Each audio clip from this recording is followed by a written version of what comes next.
Ngapunten saderengipun menawi jenengan tanglet kula jawab sak mampu kula sak ngertos kula nggih.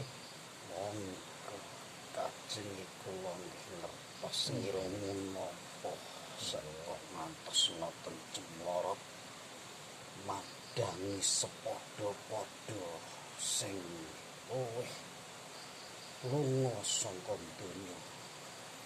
Saderengipun ngapunten menawi kula mangke crita napa anane mugi mboten klentu. Kawula sak rombongan kula nami kula mufid kula angsal napa amanah menika saking guru kula naminipun Pak Slamet Suparman bin Suparman saking Jakarta. Sak menika sak nginggilipun menika saking Abah Sapi'i, sak nginggilipun saking Mama Sepuh Haji Amin Abdul Jabbar. Duh. Kula ditekani santri agung saking barat ngaturaken sembah pangabekti kula dhateng panjenengan kanthi jimat. Sami-sami kula tampi. Matur sembah nuwun sampun dugi mriki. Kanjeng santri kula tepanaken Kanjeng Mas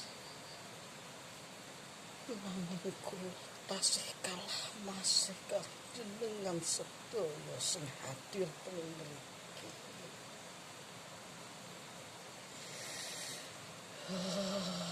Ademi matur suwun tunganipun para santri Sampun ketampi wau. matur suwun.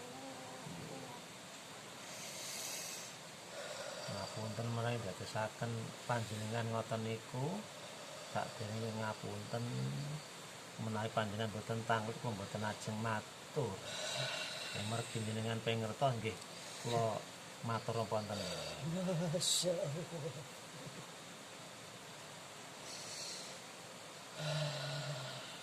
Ngapunten. Kula tenggene sinten niku?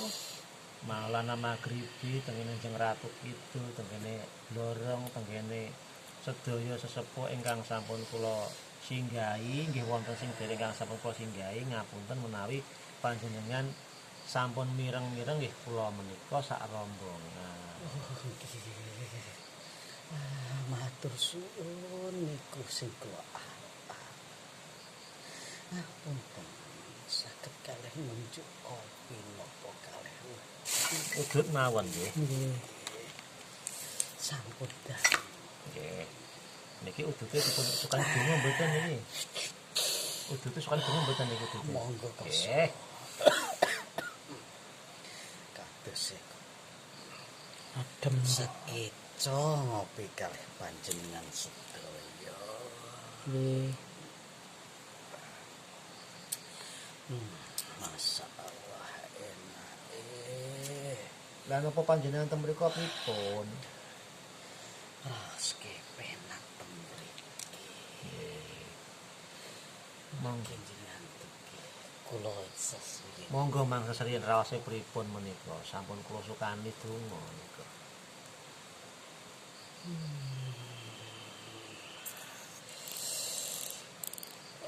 Ngungkuli maduning donya.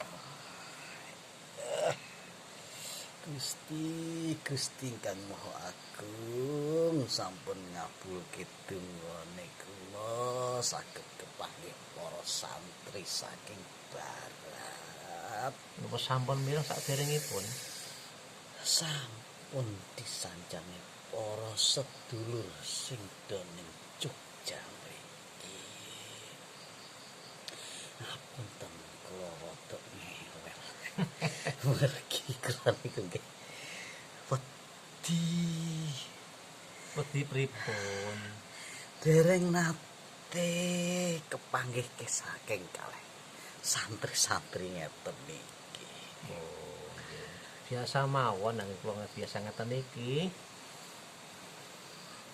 Lah nggih awake niki nggih rada abot sing kula nggeni niki. Nggih, mugi dipun paringi enteng.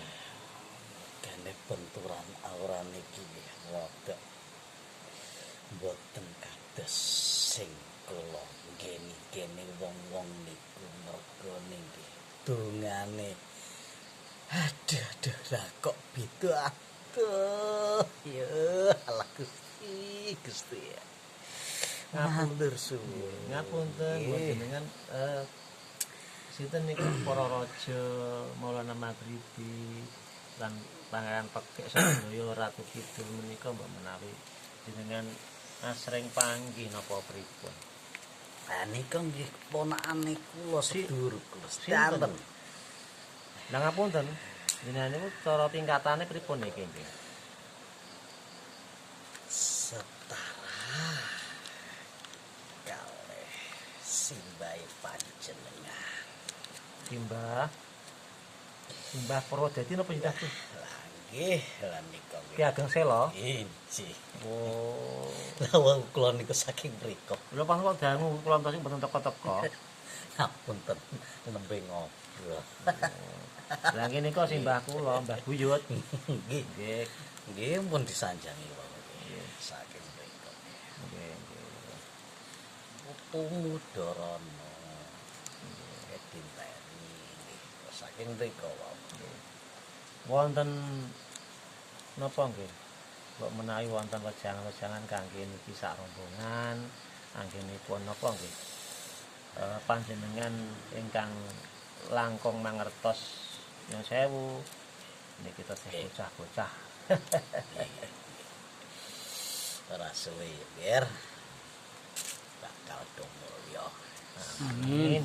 Pangestuku do ning Jogja iki do dadi wong merang sing wong do kleru, do elek.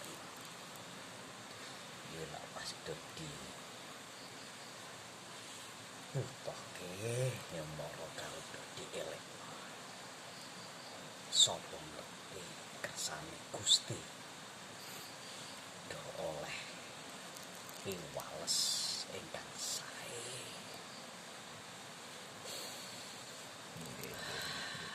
Panjenengan niku nyuwun sewu. Pira tekon iki? Mboten saged. Sing bau reksa mriki. Mboten. Nggih namun jenengan sing babat pertama kali mriki nggih. Nggih. Nek kalih si Surosa apa Panembahan Senopati ini pripun? Sak niku putu napa anake Panembahan Senopati? Kok tasik kepona. Sri Sultan nggih niku nggih. Nggih. Oh, Nggih. ya kok. Wah niku dadi napa ya? Ajeng silaturahmi kadang dereng ngertos nggone. Punten kula buyuten nggih. Lah niku pados mriki dadi bingung niku wong. Nggih. Saking iku piye? Wingi-wingi ora oleh tombo dadi buyuten. Apunten ya guyon. Saking remene kula, manah kula. Nika Pak Suhar. Oh, nggih. Nika Pak Marianto. Nggih. Nggih nika nggih ngapunten nggih nembe napa nggih ajar-ajar. Nggih. Kersane niki Pak Suhar mengwejang menawi napa ngapunten. Kersane luwih mantep. Dicekel tenan ya. Le, Nggih. ilmu iki ra ana tandinge. Nggih. Seneng alam kono wis ana tandinge. Ning yo aja dadi sombong nek yo duwe ilmu iki. Nggih. Elekno Siap. kabeh Nggih. muridmu Nggih. sampean kuwi sing dadi pemimpin. Teges rasah. Eman ilmu apik kudu diteksi. Ora do betah yo gendonga. Ora apa-apa. Nggih. saking gurune jenengan nggih ngoten. Ra gelem owah atine ora gelem ngendhekke apa nih ya omongane rumangsa jare iso kabeh nara ditulungi dipayungi saka ngarep sik yo ora iso Nggih. kabeh lantaran aja lali karo sing do ngajari nak do dikandhani do manut guru kuwi bapak aja pehne wis do iso pamer gurune pengen napa kudu keturutan ora iso urut bapak guru kuwi luwih ngerti nak kebutuhan kabeh butuh bapake luwih ngerti gurune luwih ngerti ya kae murid musitoke kae ora gelem ditata tendhangen ora apa-apa Ini sampun kula napa rada sengak. ora trima ora apa-apa aku sing napai Nggih. otak gruduke wis ora urusan Mangke. Mangke mawon menawi kebangetan nembik sampean ngomong saiki tak rapi ngapunten kesane mawon mangke mbok menawi anu kula elekne melih. Ampun napa nggih. Kula nggih seneng-seneng mawon nek menawi tasih saged didandani kula dandani. ae ra gelem tak didandani tendang kenal aku mau ilmu apik iki ora mung kanggo kuwi tok dungane isih kakek lah wong arep dur nambani kok radu izin iki kepiye kiwa tengene rumangsane kuwi salah kabeh pokoke nyak-nyakan nang gone sapa ambok yo izin mbok yo piye ungkang kuwi ngertamu mung gene wong lah kok dosa enake kae do kepiye kuwi lagi sik